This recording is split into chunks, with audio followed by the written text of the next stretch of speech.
La savonnette ressort des armoires de grand-mère pour un bain de jouvence, tandis que les gels douches, eux, jugés trop chimiques, prennent un savon.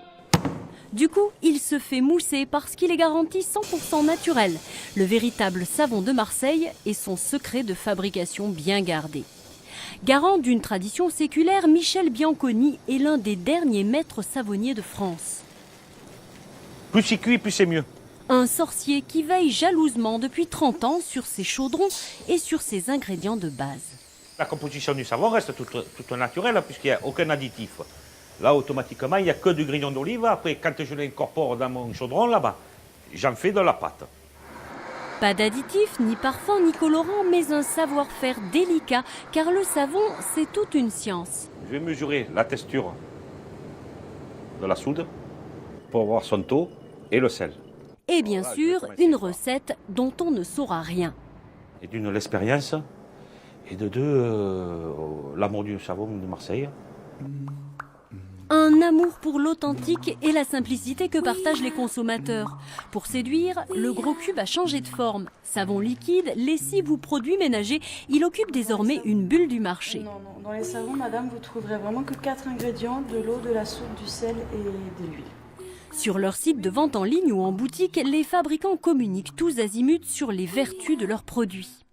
Les gens veulent vraiment retourner à une consommation assez simple et bonne pour la peau. Et donc je pense qu'ils font de plus en plus, ils prennent de plus en plus de temps de savoir, de connaître les vrais produits pour éviter justement de tomber sur des contrefaçons.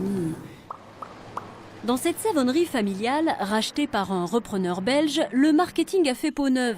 Traçabilité sans tache et transparence sont des arguments de vente pour attirer l'attention en plein débat sur les perturbateurs endocriniens. On peut offrir un alternatif à des produits qui aujourd'hui les gens se rendent compte sont plus acceptables.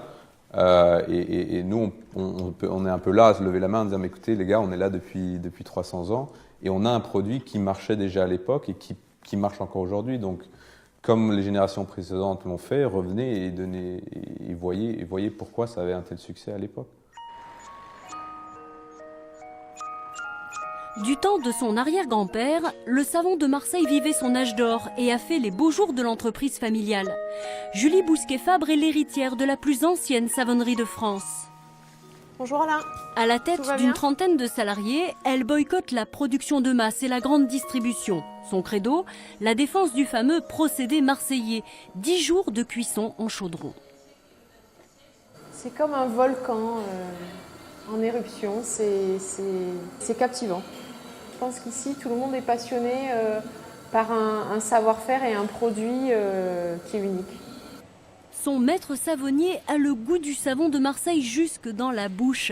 Il teste le produit qui ne doit être ni trop salé ni trop acide et pour le reste, il s'en remet à son intuition. C'est un peu à l'œil, je me repère s'il faut rajouter de l'eau, pas rajouter de l'eau. Bien sûr, on fait des analyses aussi en laboratoire, mais bon, moi je travaille plus au coup d'œil. Bonjour. Une spécialité artisanale qui passionne aussi le grand public. Écologique et économique, préconisé par les dermatologues, le savon de Marseille est dans l'odeur du temps et les visites guidées font le plein. Le savon vert. Et il y a également une loi depuis mars 2014 qui est en cours de nous faire obtenir notre IGP. IGP, la fameuse indication géographique protégée, cheval de bataille des 4 derniers savonniers de Provence. Ils entendent défendre leurs produits 100% naturels des contrefaçons. Sur la composition, c'est de plus en plus important parce que les gens n'arrivent pas à s'y retrouver. Vous pouvez avoir une liste d'ingrédients sur l'étiquette, mais c'est quand même dans un jargon difficilement compréhensible de tous, donc c'est pas évident. Le savon de Marseille traditionnel, celui-ci, hypoallergénique, il ne doit comporter sur la liste d'étiquette maximum 6-7 ingrédients. On l'aura compris, la savonnette d'antan, plébiscitée dans les salles de bain, n'a pas l'intention de rater son retour sur les planches.